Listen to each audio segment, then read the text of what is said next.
Chapter 6, Imagination, the Workshop of the Mind, the fifth step toward riches. The imagination is literally the workshop wherein are fashioned all plans created by man. The impulse and the desire is given shape, form, and action through the aid of the imaginative faculty of the mind. It's been said that man can create anything which he can imagine.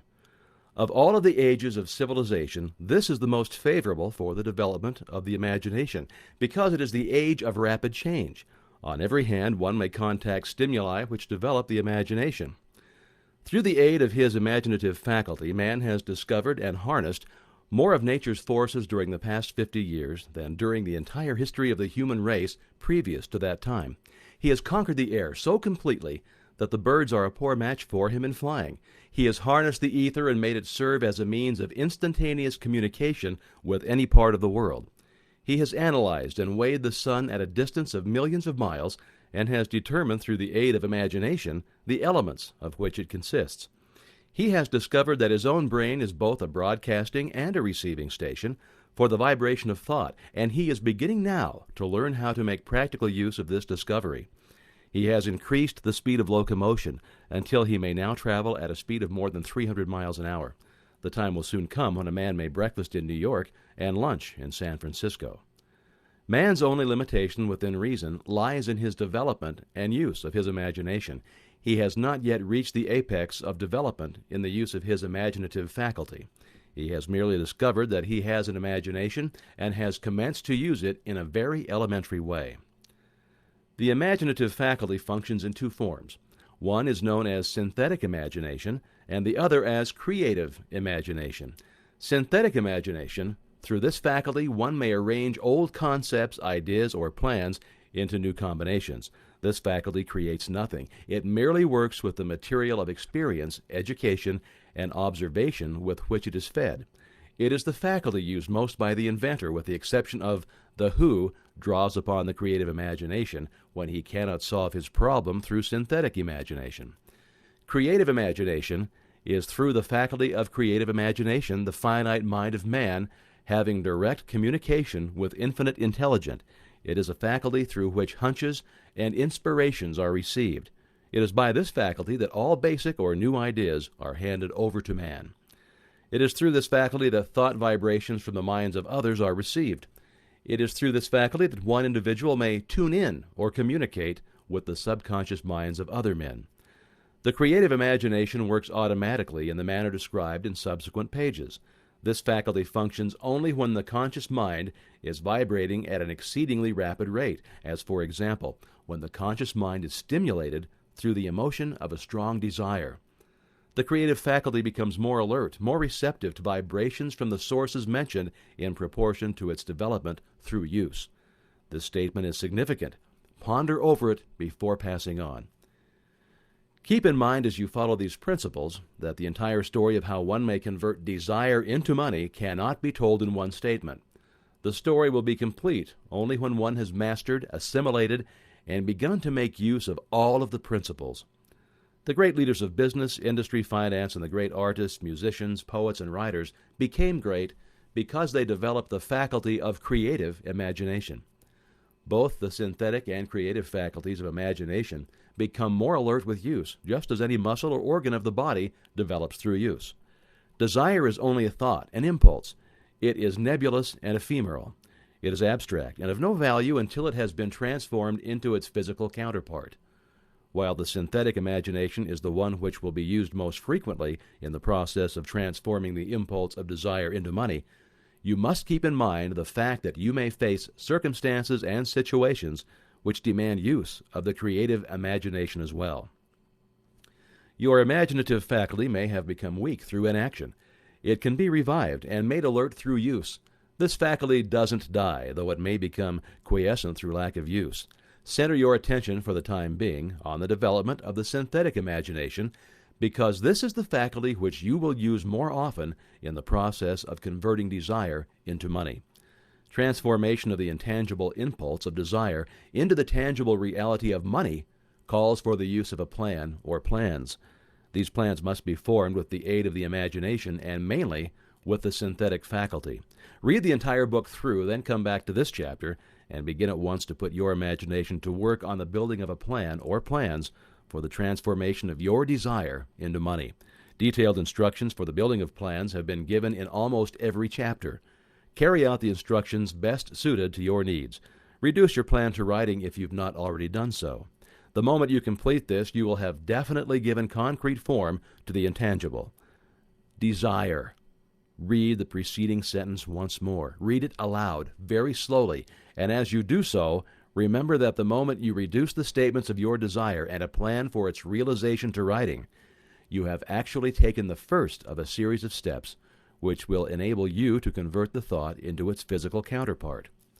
The earth on which you live, you, yourself, and every other material thing are the result of evolutionary change through which microscopic bits of matter have been organized and arranged in an orderly fashion.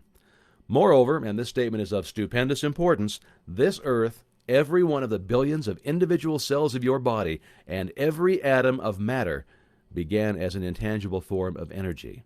Desire is thought impulse. Thought impulses are forms of energy. When you begin with a thought impulse, desire, to accumulate money, you are drafting into your service the same stuff that nature used in creating this earth, and every material form in the universe, including the body and brain, in which the thought impulses function. As far as science has been able to determine, the entire universe consists of but two elements, matter and energy. Through the combination of energy and matter has been created everything perceptible to man, from the largest star which floats in the heavens down to and including man himself. You are now engaged in the task of trying to profit by nature's method. You are, sincerely and earnestly we hope, trying to adapt yourself to nature's laws by endeavoring to convert desire into its physical or monetary equivalent. You can do it. It has been done before. You can build a fortune through the aid of laws which are immutable, but first you must become familiar with these laws and learn to use them. Through repetition, and by approaching the description of these principles from every conceivable angle, the author hopes to reveal to you the secret through which every great fortune has been accumulated. Strange and paradoxical as it may seem, the secret is not a secret of nature. Nature advertises herself in the earth on which we live, the stars, the planets, suspended within our view, in the elements above and around us, in every blade of grass, and every form of life within our vision. Nature advertises this secret in the terms of biology, in the conversion of a tiny cell so small that it may be lost on the point of a pin into the human being now reading this line. The conversion of desire into its physical equivalent is certainly no more miraculous. Now, don't become discouraged if you don't fully comprehend all that has been stated. Unless you have been long a student of the mind, it is not to be expected that you will assimilate all that is in this chapter upon a first reading. But you will, in time, make very good progress. The principles which follow will open the way for understanding of imagination. Assimilate that which you understand as you read this philosophy for the first time. Then, when you reread it and study it, you'll discover that something has happened to clarify it and give you a broader understanding of the whole. Above all, do not stop nor hesitate in your study of these principles until you have read the book at least 3 times, for then you will not want to stop. How to make practical use of imagination. Ideas are the beginning points of all fortunes. Ideas are the products of the imagination. Let us examine a few well-known ideas which have yielded huge fortunes with the hope that these illustrations will convey definite information concerning the method by which imagination may be used in accumulating riches. The Enchanted Kettle. 50 years ago, an old country doctor drove to town, hitched his horse, quietly slipped into a drugstore by the back door, and began dickering with the young drug clerk. His mission was destined to yield great wealth to many people. It was destined to bring to the South the most far-flung benefit since the Civil War. For more than an hour behind the prescription counter, the old doctor and the clerk talked in low tones, and then the doctor left. He went out to the buggy and brought back a large old-fashioned kettle, a big wooden paddle used for stirring the contents of the kettle, and deposited them in the back of the store. The clerk inspected the kettle, reached into his inside pocket, took out a roll of bills, and handed it over to the doctor. The roll contained exactly $500, the clerk's entire savings. The doctor handed over a small slip of paper on which was written a secret formula. The words on that small slip of paper were worth a king's ransom, but not to the doctor. Those magic words were needed to start the kettle to boiling, but neither the doctor nor the young clerk knew what fabulous fortunes were destined to flow from that kettle. The old doctor was glad to sell the outfit for $500. The money would pay off his debts and give him freedom of mind. The clerk was taking a big chance by staking his entire life savings on a mere scrap of paper and an old kettle.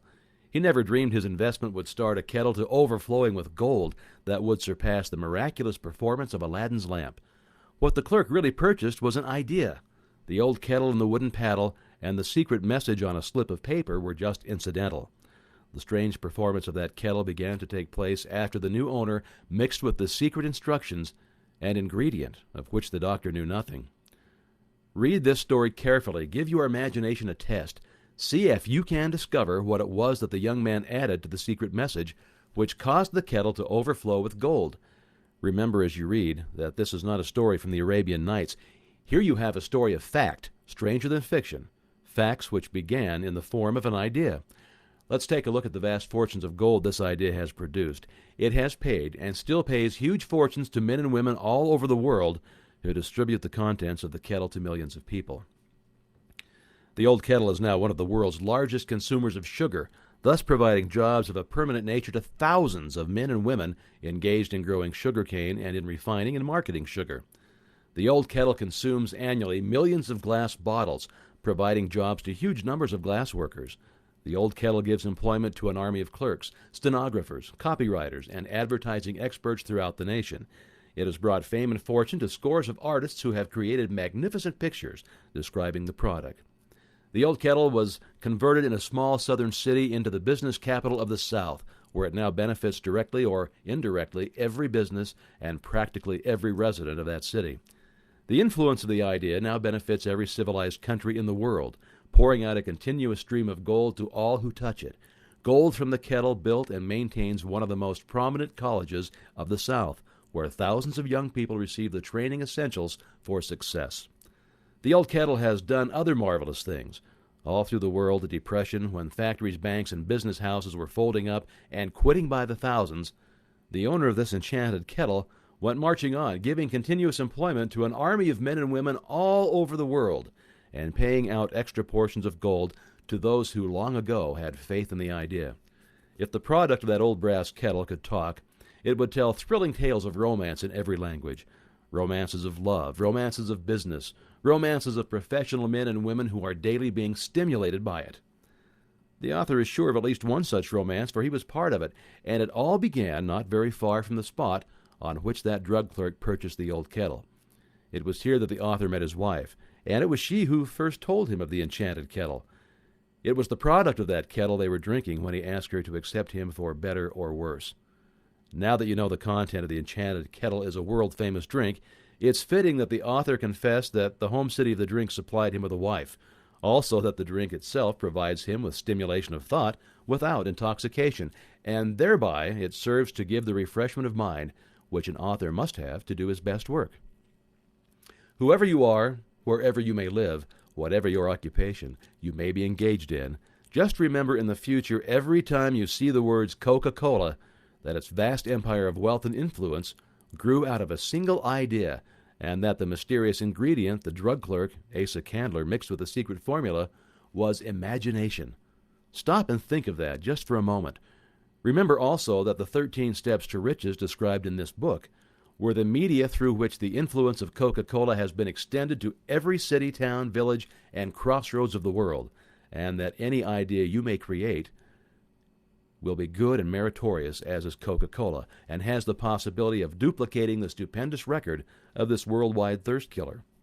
Truly, thoughts are things, and their scope of operation is the world itself. What I would do if I had $1 million. This story proves the truth of that old saying, where there's a will, there's a way.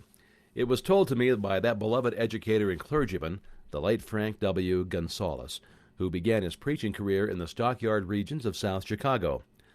While Dr. Gonzalez was going through college, he observed many defects in our educational system, defects which he believed he could correct if he were the head of a college. His deepest desire was to become the directing head of an educational institution in which young men and women would be taught to learn by doing. He made up his mind to organize a new college in which he could carry out his ideas without being handicapped by orthodox methods of education. He needed $1 million to put the project across. Where was he to lay his hands on so large a sum of money? That was the question that absorbed most of this ambitious young preacher's thought. But he couldn't seem to make any progress. Every night he took that thought to bed with him. He got up with it in the morning. He took it with him everywhere he went. He turned it over and over in his mind until it became a consuming obsession with him. $1 million is a lot of money. He recognized that fact, but he also recognized the truth that the only limitation is that which one sets up in one's own mind. Being a philosopher as well as a preacher, Dr. Gonzalez recognized, as do all who succeed in life, that definiteness of purpose is the starting point from which one must begin. He recognized, too, that definiteness of purpose takes on animation, life, and power when backed by a burning desire to translate that purpose into its material equivalent. He knew all these truths, yet he did not know where or how to lay his hands on $1 million. The natural procedure would have been to give up and quit by saying, well, my idea's a good one, but I can't do anything with it because I never can procure the necessary $1 million. That's exactly what the majority of people would have said, but it's not what Dr. Gonzalez said. What he said and what he did are so important that I now introduce him and let him speak for himself. One Saturday afternoon, I sat in my room thinking of ways and means of raising the money to carry out my plans. For nearly 2 years I'd been thinking, but I had done nothing but think. The time had come for action. I made up my mind then and there that I would get the necessary $1 million within a week. How? I wasn't concerned about that. The main thing of importance was the decision to get the money within a specified time. And I want to tell you that the moment I reached a definite decision to get the money within a specified time, a strange feeling of assurance came over me, such as I had never before experienced. Something inside me seemed to say, "Why didn't you reach that decision a long time ago? The money was waiting for you all the time." Things began to happen in a hurry. I called the newspapers and announced I would preach a sermon the following morning entitled, "What I Would Do If I Had $1 Million." I went to work on the sermon immediately, but I must tell you frankly, the task was not difficult because I had been preparing that sermon for almost 2 years. The spirit back of it was a part of me. Long before midnight, I'd finished writing the sermon. I went to bed and slept with a feeling of confidence, for I could see myself already in possession of the $1 million. Next morning, I arose early, went into the bathroom, read the sermon, and then knelt on my knees and asked that my sermon might come to the attention of someone who would supply the needed money. While I was praying, I again had that feeling of assurance that the money would be forthcoming. In my excitement, I walked out without my sermon and did not discover the oversight until I was in my pulpit and about ready to begin delivering it. It was too late to go back for my notes, and what a blessing that I couldn't go back. Instead, my own subconscious mind yielded the material I needed. When I arose to begin my sermon, I closed my eyes and I spoke with all of my heart and soul of my dreams. I not only talked to my audience, but I fancy I talked to God also. I told what I would do with $1 million if that amount were placed in my hands. I described the plan I had in mind for organizing a great educational institution where young people would learn to do practical things and at the same time develop their minds. When I had finished and sat down, a man slowly arose from his seat about 3 rows from the rear and made his way toward the pulpit. I wondered what he was going to do. He came into the pulpit and extended his hand and said, "Reverend, I liked your sermon. I believe you can do everything you said if you had but $1 million. To prove that I believe in you and your sermon, if you will come to my office tomorrow, I will give you the $1 million. My name is Philip D. Armour." Young Gonzalez went to Mr. Armour's office, and the $1 million was presented to him. With the money, he founded the Armour Institute of Technology. Now, that's more money than the majority of preachers ever see in an entire lifetime, yet the thought impulse back of the money was created from the young preacher's mind in a fraction of a minute. The necessary $1 million came as a result of an idea. Back of the idea was a desire which young Gonzalez had been nursing in his mind for almost 2 years. Observe this important fact. He got the money within 36 hours after he reached a definite decision in his own mind to get it and decided upon a definite plan for getting it. There's nothing new or unique about young Gonzalez's vague thinking about $1 million and weakly hoping for it. Others before him and many since his time have had similar thoughts. But there was something very unique and different about the decision he reached on that memorable Saturday when he put vagueness into the background and definitely said, I will get that money within a week. God seems to throw himself on the side of the man who knows exactly what he wants if he's determined to get just that. Moreover, the principle through which Dr. Gonzalez got his $1 million is still alive. It is available to you. This universal law is as workable today as it was when the young preacher made use of it so successfully. This book describes, step by step, the 13 elements of this great law and suggests how they may be put to use. Observe that Asa Candler and Dr. Frank Gonzalez had one characteristic in common.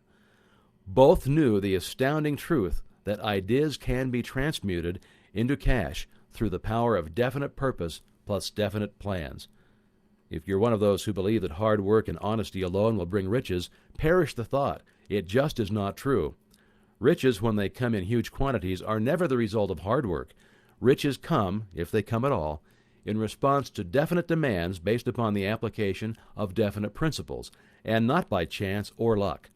Generally speaking, an idea is an impulse of thought that impels action by an appeal to the imagination. All master salesmen know that ideas can be sold wherever merchandise cannot be. Ordinary salesmen do not know this. That is why they are ordinary. A publisher of books which sell for a nickel made a discovery that should be worth much to publishers generally. He learned that many people buy titles and not contents of books. By merely changing the name of one book that was not moving, his sales on that book jumped upward more than 1 million copies. The inside of the book was not changed in any way. He merely ripped off the cover bearing the title that did not sell and put on a new cover with a title that had box office value. That, as simple as it may seem, was an idea. It was imagination. There's no standard price on ideas. The creator of ideas makes his own price, and if he is smart, he gets it. The moving picture industry created a whole flock of millionaires. Most of them were men who couldn't create ideas, but they had the imagination to recognize ideas when they saw them. The next flock of millionaires will grow out of the radio business, which is new and not overburdened with men of keen imagination. The money will be made by those who discover or create new and more meritorious radio programs and have the imagination to recognize merit and to give the radio listeners a chance to profit by it. The sponsor, that unfortunate victim who now pays the cost of all radio entertainment, soon will become idea conscious and demand something for his money. The man who beats the sponsor to the draw and supplies programs that render useful service is the man who will become rich in this new industry. Crooners and light chatter artists who now pollute the air with wisecracks and silly giggles will go the way of all light timbers, and their places will be taken by real artists who interpret carefully planned programs which have been designed to service the minds of men as well as provide entertainment. Here is a wide-open field of opportunity screaming its protest at the way it's being butchered because of lack of imagination and begging for rescue at any price. Above all, the thing that radio needs is new ideas. If this field of opportunity intrigues you, perhaps you might profit by the suggestion that the successful radio programs of the future will give more attention to creating buyer audiences and less attention to listener audiences. Stated more plainly, the builder of radio programs who succeeds in the future must find practical ways to convert listeners into buyers. Moreover, the successful producer of radio programs in the future must key his features so that he can definitely show its effect upon the audience. Sponsors are becoming a bit wary of buying glib selling talks based upon statements grabbed out of thin air. They want, and in the future will demand, indisputable proof that the Who's It program not only gives millions of people the silliest giggle ever, but that the silly giggler can sell merchandise. Another thing that might as well be understood by those who contemplate entering this new field of opportunity: radio advertising is going to be handled by an entirely new group of advertising experts, separate and distinct from the old-time newspaper and magazine advertising agency men. The old-timers in the advertising game cannot read the modern radio scripts because they've been schooled to see ideas. The new radio technique demands men who can interpret ideas from a written manuscript in terms of sound. It cost the author a year of hard labor and many thousands of dollars to learn this. Radio right now is about where the moving pictures were when Mary Pickford and her curls first appeared on the screen. There is plenty of room in radio for those who can produce or recognize ideas. If the foregoing comment on the opportunities of radio has not started your idea factory to work, then you'd better forget it. Your opportunity is in some other field. If the comment intrigued you in the slightest degree, Then go further into it, and you may find the one idea that you need to round out your career. Never let it discourage you if you have no experience in radio. Andrew Carnegie knew very little about making steel. I have Carnegie's own words for this, but he made practical use of two of the principles described in this book and made the steel business yield him a fortune. The story of practically every great fortune starts with the day when a creator of ideas and a seller of ideas got together and worked in harmony. Carnegie surrounded himself with men who could do all that he could not do, men who created ideas and men who put ideas into operation and made himself and the others fabulously rich. Millions of people go through life hoping for favorable breaks. Perhaps a favorable break can get one an opportunity, but the safest plan is not to depend upon luck. It was a favorable break that gave me the biggest opportunity of my life, but 25 years of determined effort had to be devoted to that opportunity before it became an asset. The break consisted of my good fortune in meeting and gaining the cooperation of Andrew Carnegie. On that occasion, Carnegie planted in my mind the idea of organizing the principles of achievement into a philosophy of success.